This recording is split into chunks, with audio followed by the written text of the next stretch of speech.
बिस्मिल्लाहिर्रहमानिर्रहीम। अस्सलाम वालेकुम। प्रोग्राम सच के सफ़र में मैं हूं सज्जाद तरीन। आज हमारे साथ मौजूद हैं सीनियर अखबार नवीस, सीनियर जर्नलिस्ट हनीफ कमर साहब। नाज़रीन, हमने गुज़िश्ता प्रोग्राम से ये सिलसिला शुरू किया हुआ है कि जो मुख्तलिफ़ इदारों में करप्शन है, लूट मार है, हम ये सोच रहे हैं कि वो भी आवाम को बताया जाए कि ये करप्शन और लूट मार क्यों होती है, करप्शन और लूट मार की वजह क्या है, इसके पीछे कौन लोग हैं और इस करप्शन से किस किस आदमी ने अपना हिस्सा वसूल किया है। इसी हवाले से पिछले गुज़िश्ता प्रोग्राम हमने किया था जिसमें हमने अद्वयात के बारे में बताया था। इसमें कुछ चीज़ें और हैं जो आज हम हनीफ कमर साहब से पूछेंगे। बहुत बहुत शुक्रिया हनीफ कमर साहब, आपने टाइम निकाला। हनीफ कमर साहब, आप मुझे ये बताएं, गुज़िश्ता प्रोग्राम में हमने ये डिस्कस किया था कि जी शहबाज शरीफ साहब ने किस तरह जैली कंपनी है और एक लूट मार का जो शोबा सेहत में प्रोग्राम बनाया था उसमें कितना आपने बहुत डिटेल से बताया था कि किस तरह उन्होंने लूट मार की। अब आप मुझे ये बताएं, ये जो गुज़िश्ता प्रोग्राम में आपने जिक्र किया था कि क्वालिटी मेडिसिन, ये क्वालिटी मेडिसिन से क्या मुराद है? क्या क्वालिटी मेडिसिन सिर्फ चंद कंपनियां बनाती हैं और बाकी जो कंपनियां बनाती हैं वो गैर मेयारी जो है दवाइयाँ होती हैं, गरीब आदमी जो है वो गैर मेयारी दवाइयाँ खा रहे हैं? इस पर ज़रा आप अपना इज़हार ख्याल फरमाएँ। जी बहुत शुक्रिया सज्जाद साहब, आपकी बड़ी नवाजिश, आपने मुझे एक बार फिर इज़हार ख्याल का मौका दिया। असल में गुज़श्ता प्रोग्राम हमारे नाज़रीन को याद होगा कि उसमें हमने डिस्कस किया था कि मुस्लिम लीग नवाज़ के दौरे हुकूमत में जब शहबाज शरीफ साहब चीफ मिनिस्टर थे पंजाब के, तो उस वक़्त अद्वियात की सरकारी ख़रीद जिस तरह की जाती रही उस तरीक़ाकार को हमने डिस्कस किया था। और ये एक बार फिर हम वाज़े कर दें कि ये हम डिस्कस कर रहे हैं उस तरीक़ाकार को जिसके ज़रिए सरकारी अस्पतालों के लिए पंजाब में अद्वियात ख़रीदी गई। इसमें जो प्राइवेट मार्केट है वो अभी हम डिस्कस नहीं कर रहे, वो आगे चलकर उसका ज़िक्र करेंगे। इस वक्त सिर्फ जो ज़िक्र हो रहा है वो सरकारी अस्पतालों के लिए पंजाब भर के जो THQ अस्पताल हैं, DHQs हैं, इसके अलावा जो टीचिंग हॉस्पिटल्स हैं, उनके लिए जो अद्वियात की ख़रीदारी की जाती थी। और हमने बताया था कि ये 7 साल तक शहबाज शरीफ की हुकूमत ने जो ख़रीदारी की उसका तरीक़ाकार ये था कि तमाम कंपनी से रेट लिए जाते थे, टेंडर होता था, ओपन टेंडर पे अद्वियात के टेंडर भरती थी फार्मास्यूटिकल कंपनीज़ और फिर परचेज़ होती थी, मेरिट पर होती थी। ये 7 साल तक बड़ा शफाफ निज़ाम चलता रहा अद्वियात की ख़रीदारी का। आखिरी 3 साल ये जो आपने बात की क्वालिटी मेडिसिन, और इसके सारे का सारा आखिरी जो शहबाज शरीफ साहब के 3 साल थे 2016 से लेकर 2018 तक, ये क्वालिटी मेडिसिन का वावेला और प्रोपेगेंडा इन 3 सालों में शुरू हुआ।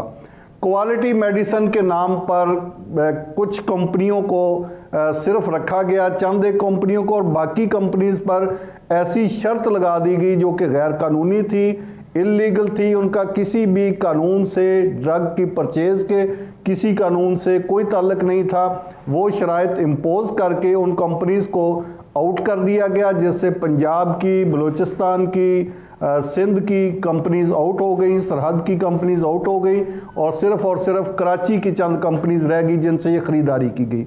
और ख़रीदारी की गई क्वालिटी मेडिसिन के नाम पर। अब मैं आपको बताता हूँ कि ये क्वालिटी मेडिसिन क्या है। अब इसके लिए हमारे नाज़रीन को समझना होगा कि पाकिस्तान में मैन्युफैक्चरिंग, जो मेडिसिन की मैन्युफैक्चरिंग होती है, उसका तरीक़ाकार क्या है।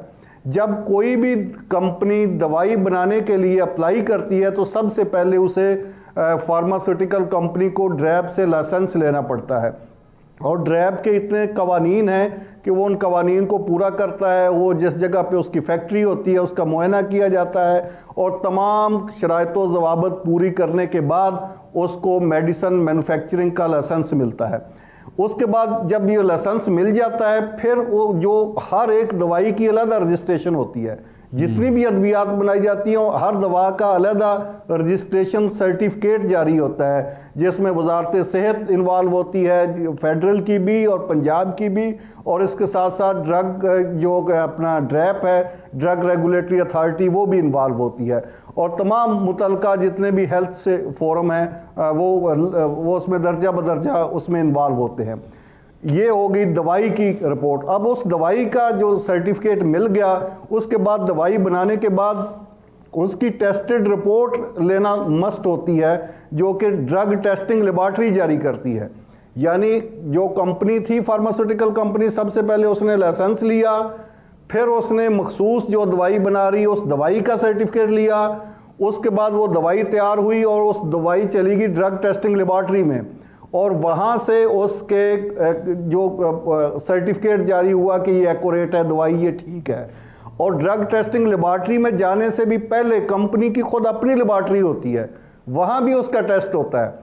कंपनी खुद अपनी लेबॉर्ट्री में टेस्ट करके जब मुतमईन हो जाती है कि ये 100% ठीक दवाई है, उसके बाद वो ड्रग टेस्टिंग लेबॉर्ट्री को भेजी जाती है। ड्रग टेस्टिंग लेबॉर्ट्री जब उसको टेस्ट करके ओके रिपोर्ट जारी कर देती है तो फिर वो मार्केट में आती है, चाहे वो प्राइवेट मार्केट हो या गवर्नमेंट की मार्केट हो। अब ये तरीक़ाकार जो है ये तमाम कंपनीज के लिए सेम है, चाहे वो लाहौर की कंपनी है, वो फैसलाबाद की है, वो कराची की है, जहाँ की भी है, हर कंपनी को ये तरीक़ाकार फॉलो करना पड़ता है। उसे लाइसेंस लेना पड़ता है, उसकी सर्टिफिकेशन होती है, उसकी टेस्टिंग होती है, इन तमाम मराहल से गुजर कर दवाई जाती है। चाहे वो दवाई 1 लाख का बिजनेस करने वाली कंपनी बना रही है, चाहे 1 अरब का बिजनेस करने वाली कंपनी बना रही है। इसके लिए ना तो मल्टीनेशनल के लिए कोई अलहदा कानून है, ना कोई लोकल कंपनीज के लिए अलहदा कानून है। जब तमाम कंपनीज एक ही कानून की भट्टी से, एक ही तरीक़ाकार से गुजर कर जाती हैं और दवाई बनाती हैं, तो फिर दवाई की क्वालिटी में फ़र्क कैसे हो गया? नहीं, ये फिर हुकूमत, पंजाब हुकूमत ने और पंजाब के चीफ मिनिस्टर ने ये जो क्वालिटी की मेडिसिन की बात की है, ये क्या की है, इसके अंदर क्या कहानी है और किसको नवाजने के लिए ये प्लान किया गया, ज़रा ये हमारे नाज़रीन को बताएं। बिल्कुल बिल्कुल, ये भी बताते हैं, और बिल्कुल ये ऐसे ओपन होकर चीज़ें सामने आ जाएंगी कि ये 2 + 2 4 की तरह हर किसी को पता चल जाएगा कि किसने नवाजा और किसको नवाजा और इनका मकसद क्या था।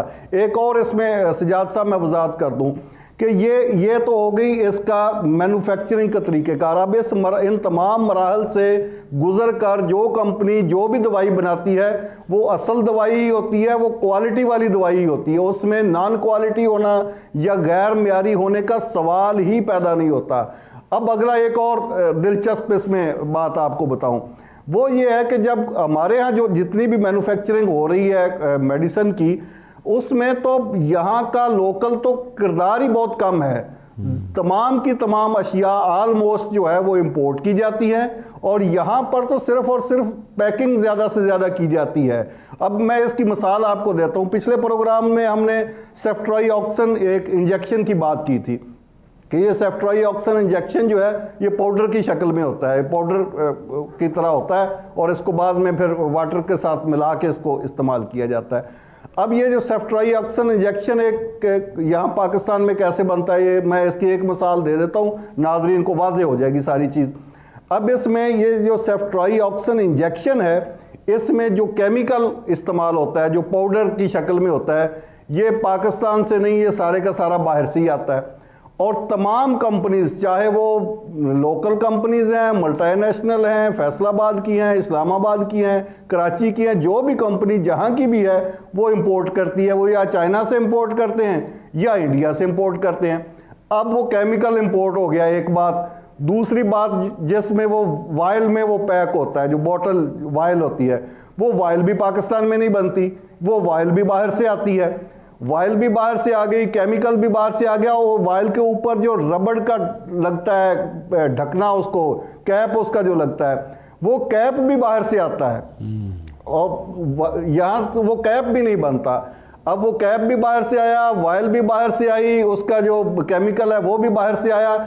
यहाँ क्या हुआ, यहाँ वो स्टेरिलाइज्ड एरिया में सिर्फ और सिर्फ उसकी पैकिंग हुई, उसको फिल किया गया, फिलिंग हुई उसकी। और फिलिंग में भी वो ऐसी ऑटोमेटिक मशीनें लगी होती हैं हर कंपनी के पास कि उसमें सवाल ही पैदा नहीं होता कि कोई कम फिल करे या कोई ज़्यादा फिल करे, ना उसका किसी को कोई फ़ायदा होता है। तो अब मुझे बताएं कि वो चाहे ये सेफ्ट्राइऑक्सिन इंजेक्शन जो है ये मल्टीनेशनल कंपनी का हो या लोकल कंपनी का हो, लाहौर का हो, कराची का हो, उसमें क्या फ़र्क होगा? कोई फ़र्क नहीं, क्वालिटी का होगा, सेम होगा। लेकिन दूसरी साइड पे चले जाए तो फ़र्क क्या है कि क्वालिटी के नाम पे ये जो सेफ्ट्राइऑक्सिन इंजेक्शन है, ये जैसा कि मैंने पिछले प्रोग्राम में भी कहा था, ये 21 रुपए से लेकर 23 रुपए तक 7 साल तक शहबाज शरीफ की हुकूमत ही खरीदती रही, कोई और हुकूमत नहीं थी, शहबाज शरीफ की हुकूमत ही थी। और अगले 3 साल यही 23 रुपए वाला इंजेक्शन जो है वो 79 रुपए का भी शहबाज शरीफ की हुकूमत ने खरीदा और मल्टीनेशनल कंपनियों से खरीदा।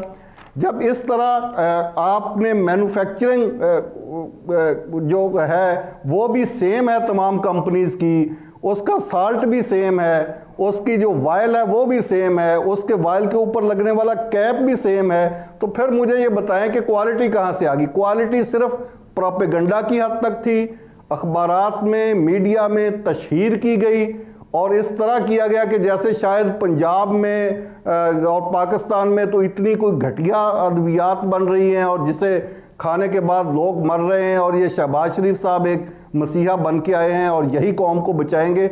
हालांकि यही इंजेक्शन जो जिसकी मैं मिसाल दे रहा हूँ सेफ्ट्राइऑक्सिन इंजेक्शन की, उसी दौर में उन्हीं 3 सालों में केपीके की हुकूमत ने उसी 23 रुपीज़ में ही खरीदा। अब या तो अगर मान लेते हैं कि पंजाब वालों ने बड़ा म्यारी खरीदा, क्वालिटी वाला खरीदा, 1 मिनट के लिए मान लें, तो फिर उन्होंने जो है वो गैर म्यारी खरीदा, सब स्टैंडर्ड खरीदा, फिर केपीके की हुकूमत के खिलाफ कार्रवाई होनी चाहिए उस वक्त की हुकूमत के खिलाफ कि उन्होंने गैर म्यारी क्यों खरीदा, और ख़ुद शहबाज शरीफ की हुकूमत के खिलाफ कार्रवाई होनी चाहिए जो 7 साल तक ये गैर म्यारी क्यों खरीदते रहे। तो ये सजाद साहब ये सारा एक ढोंग रचाया गया, बेसिकली क्वालिटी के नाम पे शोर डाला गया और जो कवानीन बनाए गए इसमें वो कवानीन मज़े की बात यह है कि खुद ही बनाए और बाद में वापस भी लिए खुद ही। अब चाहिए तो ये है, असूल तो ये होना चाहिए ना कि अगर केपीके की हुकूमत ने वो टीका सब स्टैंडर्ड खरीदा है तो उनके खिलाफ एक्शन हो। अगर इन्होंने जानबूझकर वही इंजेक्शन महंगे दामों खरीदा है और करोड़ों रुपए का नुकसान पहुंचाया, तकरीबन 70 करोड़ रुपए का एक टीके की खरीदारी में, तो इनसे ये इजाफी पैसे वापस लिए जाने चाहिए। हनीफ कमर साहब यहाँ वक्त हुआ एक ब्रेक का, ब्रेक लेते हैं नाज़रीन। ब्रेक के बाद जब आएंगे तो हनीफ कमर साहब से ये पूछेंगे कि क्या ये जो कंपनी है, जो मैन्युफैक्चरिंग कंपनी है, क्या इनकी मैन्युफैक्चरिंग में कोई मुख्तलिफ तरीके अपनाए जाते हैं कि एक कम या आप कह दें कि जी क्योंकि मुख्तलिफ तरीके अपनाए जाते हैं इसलिए जो है वो क्वालिटी मेडिसिन अलहदा होगी। नाज़रीन यहाँ वक्त हुआ ब्रेक का, ब्रेक के बाद आएंगे तो हनीफ कमर साहब से मेरी गुफ्तगू जारी रखेंगे।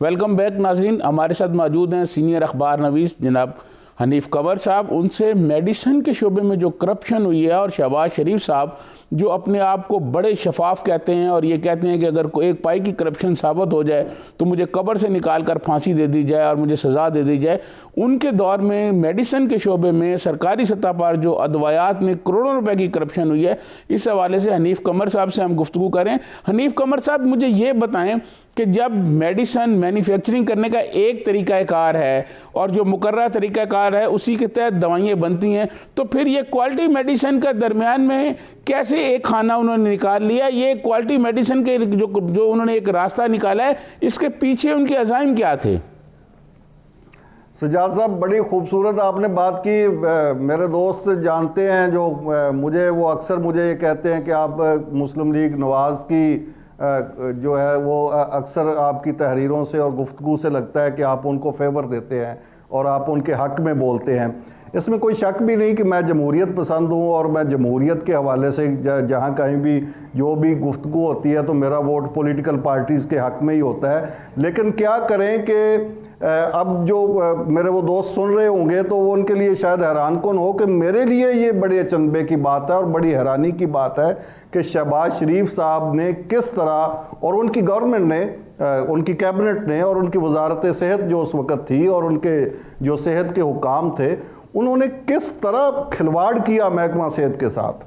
और महकमा सेहत का बाकी शोबे भी अलग पड़े हैं, सिर्फ मेडिसिन की परचेज़ में किस तरह मतलब बदउनवानी की गई, ये ऐसा होशरुबा इंकशाफ है कि आप जितना भी इसको नज़रअंदाज करना चाहें, जितना भी नज़रअंदाज करना चाहें, ये बात बन नहीं पाती। मैं तो कहता हूँ कि जो इन्वेस्टिगेशन की एजेंसीज़ हैं, नैब है, FIA है, एंटी करप्शन है, उनको चाहिए कि ये सिर्फ एक एक इंजेक्शन की तहकीक कर लें, एक गोली की तहकीक कर लें। अभी तो मेरे पास ये फाइल पड़ी है, मैंने सिर्फ 2-3 दवाइयाँ आपको बताई हैं, और बाकी अद्वियात का भी यही हाल है।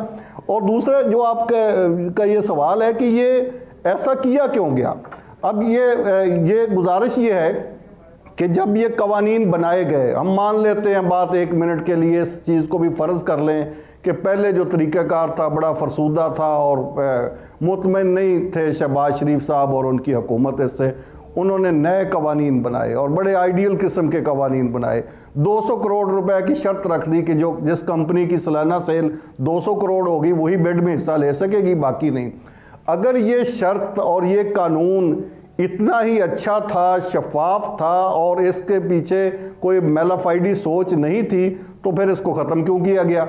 आपके लिए ये जानकर नाजरीन को हैरानगी होगी कि ये 200 करोड़ रुपए की शर्त रखी गई और जाते हुए जब अपने 3 साल पूरे करके गए तो ये कवानीन ख़त्म करके गए, ये वापस कर दिए। यानी वो 2-3 साल जो लूट मार करना थी वो कर ली, उसके बाद जो आर्जी कवानीन बनाए थे वो ख़त्म कर दिए और ऐसे समझा कि ना कोई अब पूछेगा ना कोई पूछने वाला है। और ये ऐसा टेक्निकल करप्शन की गई टेक्निकल बुनियादों पर कि आम आदमी को इसे समझने में ही वक्त लगेगा, वो कैसे इसकी तय तक पहुंचेगा और बाकी वावेला जिस तरह होता है सियासी मामलात की नज़र हो जाते हैं। अब सियासत से कता नज़र आपको शहबाज शरीफ साहब के तर्ज़ सियासत से इत्तेफाक हो या इख्तलाफ हो, वो सब्जेक्ट ही अलहदा है। मैं तो ये बात कर रहा हूँ कि जिस बात को उन्होंने ग्लैमराइज़ किया, महकमा सेहत को ग्लैमराइज़ किया उन्होंने कि ये मेरा जो सबसे बड़ी अचीवमेंट है, वो सेहत के शोबे में बड़ी कामयाबी है और बाकी ये जो कंस्ट्रक्शन के मामलात हैं वो एक अलहदा साइड पे हैं। तो जिस शोबे को वो इतना बेचते रहे, इतनी उसकी मार्केटिंग करते रहे अपनी आपकी, उस शोबे का ये हाल है। अब इन्होंने और क्या काम किया, फार्मास्यूटिकल इंडस्ट्री का भट्ठा बैठ गया शहबाज शरीफ के ये आखिरी 3 सालों में। आपको ये अंदाज़ा होना चाहिए कि पाकिस्तान की जो फार्मास्यूटिकल इंडस्ट्री है ये बड़ी इमर्जिंग इंडस्ट्री है और बड़ी ये ख़ास तौर पर इंडिया से भी आगे जा रही थी उस वक़्त। लेकिन इन्होंने कवानीन ऐसे बना दिए, मैन्युफैक्चरिंग से लोगों को, मेडिसिन की मैन्युफैक्चरिंग से लोकल कंपनीज़ को आउट करने के लिए ऐसे सख्त कवानीन बनाए कि जिनकी कहीं कोई इजाज़त ही नहीं दी जा सकती, ना उनकी ज़रूरत थी। उनको ड्रैकोनियन लॉज आप कह सकते हैं। अब ये देखें कि पाकिस्तान में जितनी भी दवाई बनती है, जो भी कंपनी बनाती है, वो 2 फार्माकोपिया को कॉपी करती है। या तो वो यूएसए फार्माकोपिया जो दुनिया भर में स्टैंडर्ड है अद्वियात की मैन्युफैक्चरिंग का स्टैंडर्ड 2 ही है दुनिया में, और कोई तीसरा स्टैंडर्ड है ही नहीं। एक यूएसए का है, उसे यूएसए फार्माकोपिया कहते हैं, एक ब्रिटेन का है, बरतानिया का, जिसे बीपी फार्माकोपिया कहते हैं। अब आपने जहां भी दुनिया के जिस कोने में भी बैठ के दवाई बनानी हो, इन दोनों फार्माकोपिया को फॉलो करना पड़ता है आपको। या आप यूएस के स्टैंडर्ड्स फॉलो करेंगे यूएसए के, या आप बरतानिया के फॉलो करेंगे। अब ना तो यूएसए के स्टैंडर्ड में ये कवानीन मौजूद हैं कि अगर आप दवाई बनाएंगे और वो सब स्टैंडर्ड निकलेगी तो आपको सजाए मौत दी जाएगी, ये ना यूएसए के कवानीन में है ना बरतानिया के कवानीन में। आपने पाकिस्तान में ये नाफज कर दिया, ना सिर्फ पाकिस्तान में भी, पूरे में नहीं, पंजाब में नाफज कर दिया आपने। इसका मतलब क्या था कि लोकल कंपनी। हनीफ कमर साहब ये बताएं, ये जो कवानीन बनाए गए हैं, इन कवानीन के हमारी जो फार्मास्यूटिकल इंडस्ट्री है, जो इंसानों के लिए दवाइयाँ बनाने की इंडस्ट्री है, इस पर क्या असरात मुरतब हुए हैं और यहाँ के जो मैन्युफैक्चरिंग मालकान थे उनकी क्या राय है, वो इन कवानीन के बारे में क्या राय रखते हैं, और क्या हमारी जो मेडिसिन की इंडस्ट्री है ये ऐसे कवानीन बना के उसको कोई तबाह करने का मंसूबा था, ये क्या वजूहत थी, ये हमारे ज़रा नाज़रीन को बताएं। ये बड़ा ही होश रुबा इंकशाफात हैं इस ज़िमन में भी सजाद साहब। ये तो मैं बता रहा हूँ ना ये चीज़ें, लेकिन ये हम अगले प्रोग्रामों में आप ये फार्मास्यूटिकल इंडस्ट्रीज़ के जो मालकान हैं या जो मैन्युफैक्चरर हैं, हम उनसे ज़रा बात करेंगे, फिर नाजरीन को समझ आएगी कि कैसा कैसा ब्लंडर किया हुकूमत ने। इतनी बड़ी जो इमर्जिंग इंडस्ट्री थी पाकिस्तान की, उसको बर्बाद करके रख दिया। ये जो कवानीन, इतने सख्त कवानीन बनाए और पंजाब असम्बली से पास करवाए सजाद साहब, ये कवानीन ऐसे इन्होंने नहीं किए ये जो इस पे सब स्टैंडर्ड जो मेडिसिन की मैन्युफैक्चरिंग है उस पे पंजाब असम्बली से कवानीन पास करवाए। आपको पता है कि उन दिनों में जो हमारे यहाँ जमहूरी आमरीत भी एक होती है जहाँ पे असम्बली भी रबड़ स्टैम्प बन जाती है और जो मर्जी उस वक्त आपकी रूलिंग पार्टी जो चाहती है वही करवाती है। ये कवानीन जब मंजूर हुए तो इस पर पाकिस्तान की तमाम फार्मास्यूटिकल कंपनीज ने शदीद एहतजाज किया। आपको याद होगा यहाँ पंजाब असम्बली के बाहर फार्मास्यूटिकल इंडस्ट्रीज के लोगों ने धरना दिया हुआ था। उस धरने में बम ब्लास्ट भी हुआ जिसमें वो हमारे बड़े पुलिस के सीनियर ऑफिसर्स जो कैप्टन साहब थे वो कैप्टन मुबीन साहब शहीद हुए और उनके साथ एक और पुलिस ऑफिसर जो है गोंदल साहब थे वो भी शहीद हुए। ये उसी धरने में था। वो धरना जो था फार्मास्यूटिकल कंपनीज का वो इन्हीं कवानीन के खिलाफ ही हो रहा था। लोग पीट रहे थे कि यार हम कारोबार कर रहे हैं, कुछ जुर्म तो नहीं कर रहे पाकिस्तान में। अगर हम दवाई बना रहे हैं यहाँ पे हादसात क्या बाकी शोबों में नहीं होते?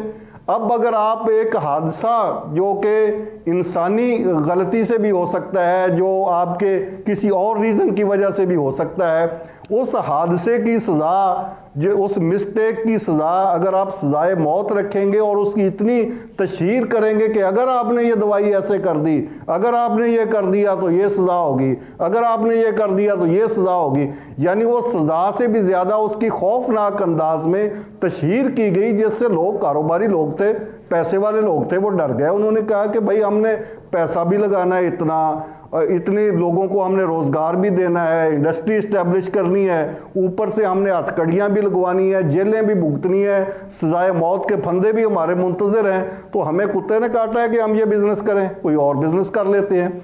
इस तरह पाकिस्तान की जो मैन्युफैक्चरिंग इंडस्ट्री है फार्मास्यूटिकल की वो बुरे तरीके से डैमेज हुई। और इसमें एक और मज़े की बात, ये जो इतने सख्त कवानीन ड्रैकोनियन लॉज बनाए गए थे, जैसे मैं अर्ज़ कर रहा था, ना तो यूएसए फार्माकोपिया में इसकी कोई गुंजाइश है, ना ब्रिटेन के फार्माकोपिया में गुंजाइश है, और दुनिया में कोई ऐसा स्टैंडर्ड है ही नहीं जिसको फॉलो किया जा सके। पाकिस्तान का अपना कोई स्टैंडर्ड नहीं है मेडिसिन की मैन्युफैक्चरिंग का।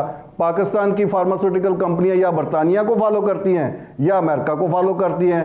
उनका जो फार्माकोपिया है वो 150 साल से 200 साल से वो चल रहा है, आज की बात नहीं। और उसको पूरी दुनिया, सजाद साहब, पूरी दुनिया उसको फॉलो कर रही है, सिर्फ पाकिस्तान नहीं कर रहा, इंडिया भी उसी को फॉलो कर रहा है और दूसरे ममालिक भी उसी को फॉलो कर रहे हैं। तो 200 साल से ज़रूरत नहीं पड़ी उसमें इस तरह के कवानीन ऐड करने की। अगर होती तो दुनिया पागल है या दुनिया नहीं चाहती कि दुनिया भर में गैर मेयारी अद्वियात ना बने। किसी और मुल्क में ही ऐसा माहौल क्रिएट नहीं किया गया, पाकिस्तान में ये माहौल जानबूझकर क्रिएट किया गया और पाकिस्तान में भी, पंजाब में। और मज़े की बात यह कि इन कवानीन के ख़िलाफ़ पंजाब की फार्मास्यूटिकल कंपनीज ने तो प्रोटेस्ट करना ही था, किया उन्होंने, सिंध वालों ने भी किया, बलूचिस्तान वालों ने भी किया, केपीके वालों ने भी किया।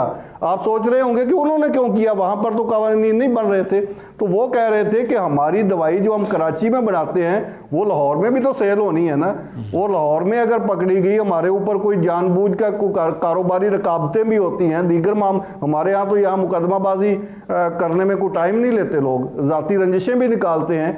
अगर किसी ने वो शरारतन भी कोई ऐसा काम कर दिया तो हम तो मारे गए।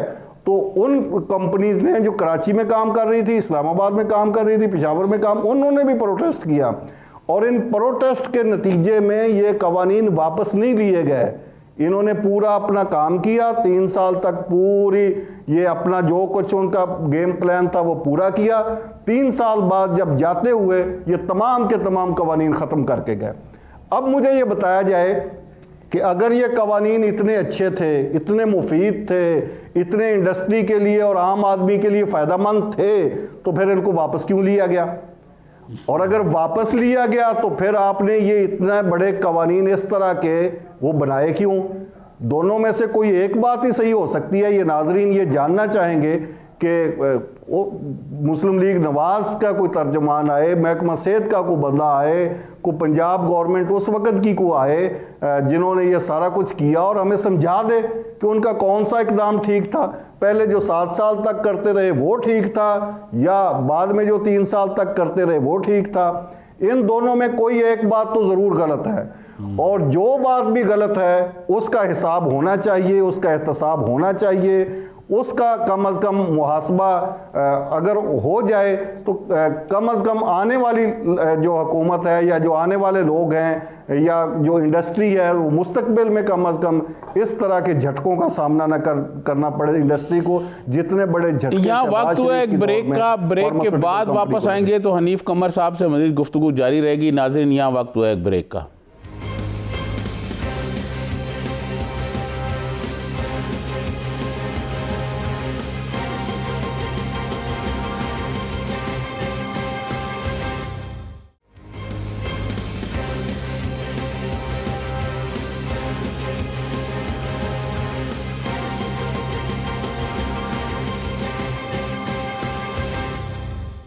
वेलकम बैक नाजरीन। हमारे साथ मौजूद हैं सीनियर अखबार नवीस जनाब हनीफ कमर साहब। वो बता रहे हैं कि मियाँ शहबाज शरीफ के ज़माने में शोबा सेहत जो है उसमें किस तरह करप्शन की गई, किस तरह कवानीन बनाए गए, किस तरह क्वालिटी मेडिसिन के नाम पर लूट मार की गई। हनीफ कमर साहब, आप ये बताएं, जो कवानीन पंजाब में बने हैं वो सिंध, केपी और बलूचिस्तान में थे।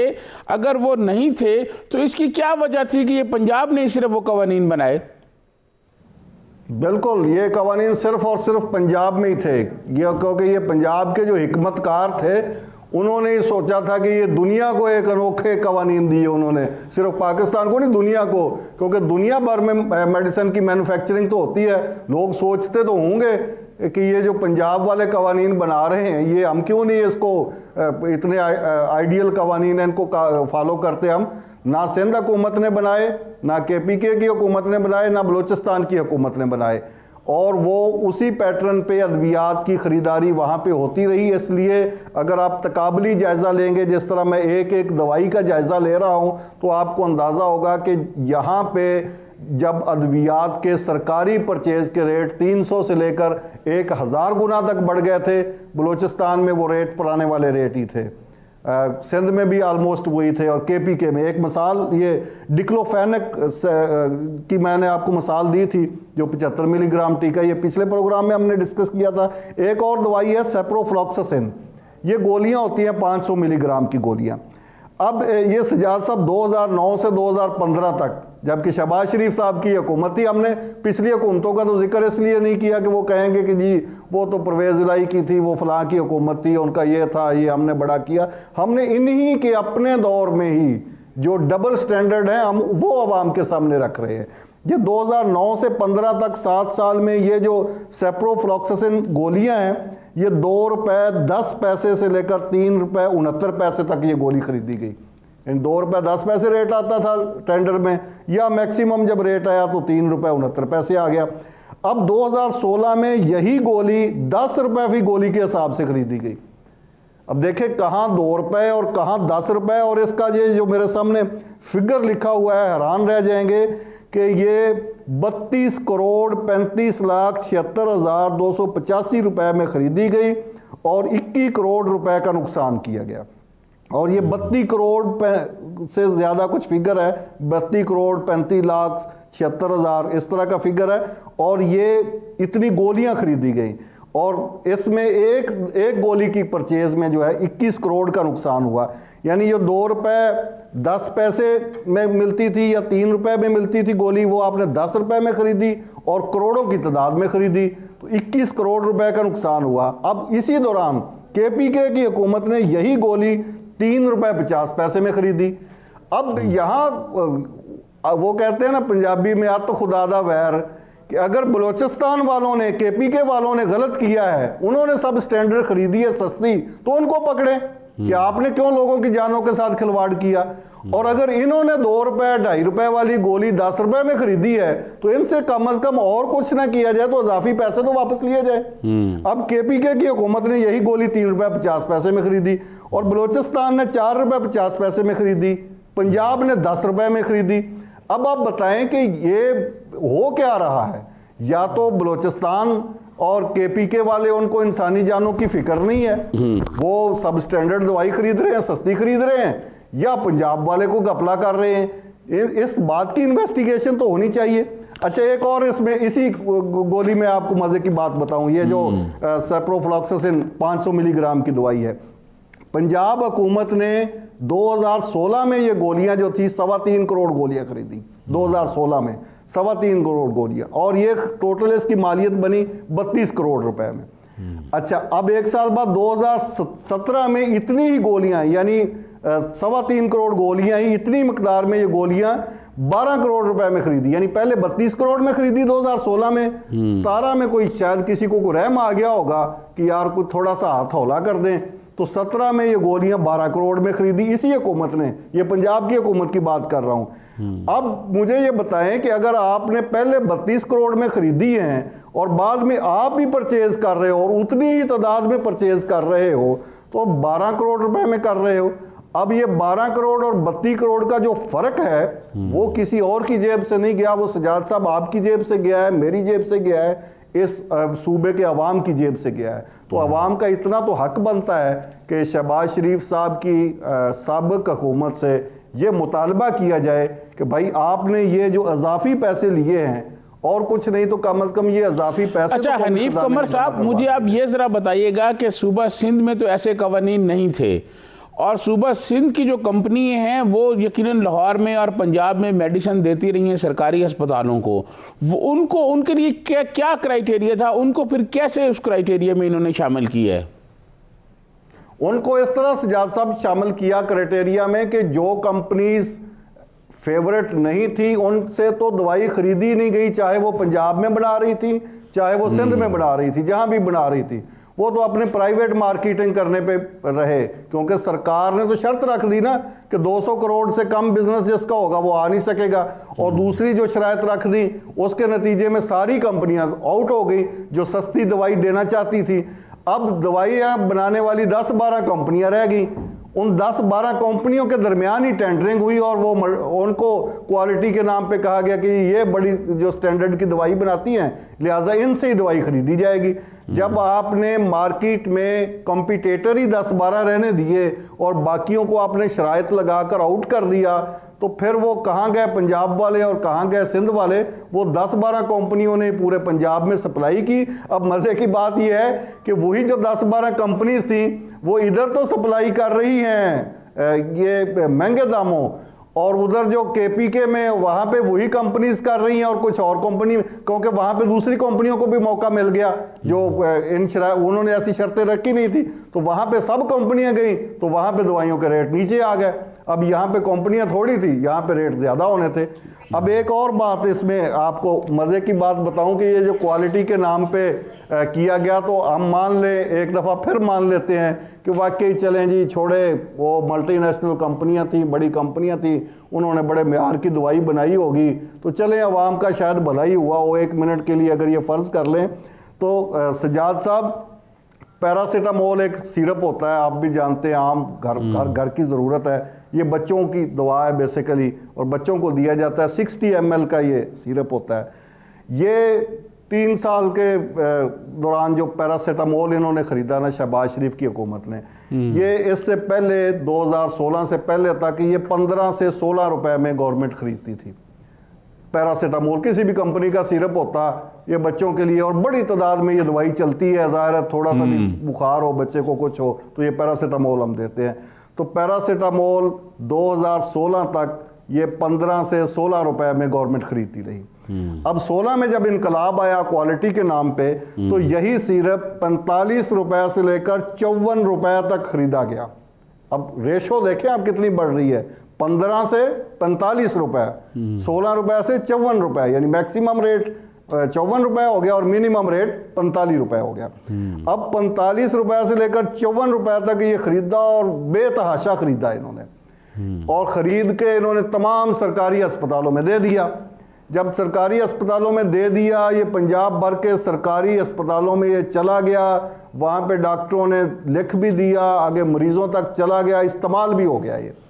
अब इस्तेमाल होने के बाद देख रहे कितनी खौफनाक बात मैं करने लगा हूं कि जब ये दवाई सारी की सारी जो कि महंगे दामों बड़ी म्यारी कंपनियों से ये खरीदी इन्होंने, जब वो सारी की सारी इस्तेमाल हो गई, तो उस वक्त ड्रग टेस्टिंग लेबॉर्ट्री की रिपोर्ट आई कि ये तो दवाई सब स्टैंडर्ड है। ड्रग टेस्टिंग लेबॉर्ट्री की रिपोर्ट आ गई कि ये जो दवाई आपने लाखों करोड़ों की तादाद में बच्चों को पिला दी है पूरे पंजाब में, ये सब स्टैंडर्ड दवाई है। फिर इन्होंने कहा कि ये तो मुसीबत बन गई यार, ये अब दवाई तो ये चल भी गई है, आगे इस्तेमाल भी हो गई है, वो पूरे पंजाब में चली गई, अब क्या करें, ये तो आने वाला कोई ये रिपोर्ट देखेगा तो ये कभी कहीं फंस ना जाए। फिर इन्होंने अपने सारे वो ये जो लोग जितने भी थे परचेज में इन्वॉल्व, वो सारे के सारे बैठे, इन्होंने फिर कहा कि नहीं हम जी ये ड्रग टेस्टिंग लेबॉर्ट्री की रिपोर्ट नहीं है, हम कहीं और से रिपोर्ट मंगवाते हैं ड्रग टेस्टिंग लेबॉर्ट्री की। तो पाकिस्तान में जहाँ पे बेशुमार मसाइल हैं सजाद साहब, वहाँ पे हमारे कुछ इदारे ऐसे भी हैं जो बड़े स्टैंडर्ड का काम करते हैं, वो कंप्रोमाइज़ नहीं करते। ड्रग टेस्टिंग लेबॉर्ट्री और इस तरह की जो लेबॉर्ट्रीज़ हैं वहाँ पे भी कंप्रोमाइज़ इंतहाई मुश्किल है। आम तौर पे 99% काम वहाँ पे मेरिट पे ही होता है। तो फिर इनको जब यहाँ से रिपोर्ट नहीं मिली तो फिर इन्होंने कहीं और से बैरून मुल्क से एक रिपोर्ट मंगवाई जिसमें उस दवाई को कंपलसेट किया गया कि नहीं ये ठीक ठूक है, और इस तरह वो करने कराने के बाद वो फाइल में लगा के फाइल का पेट पूरा कर दिया गया। अब मुझे बताएं कि आपने तो ये दवाई मल्टीनेशनल कंपनी से खरीदी थी और तमाम कवानीन अप्लाई करने के बाद खरीदी थी, क्वालिटी का हर तरह से चेकअप करने के बाद ये खरीदी थी, फिर ये सब स्टैंडर्ड क्यों आ गई?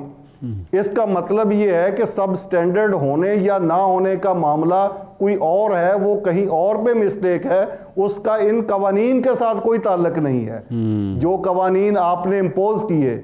और फिर अगर वो कवानीन इतने ही इसमें रिस्ट्रिक्शन लगा रहे थे, इतना ही इसको बैरियर था उन कवानीन का, तो फिर ये दवाई कैसे बन गई, कैसे मार्केट में आ गई, कैसे सरकारी अस्पतालों में चली गई और बच्चों ने इस्तेमाल भी कर ली, बच्चों पे इस्तेमाल भी हो गई।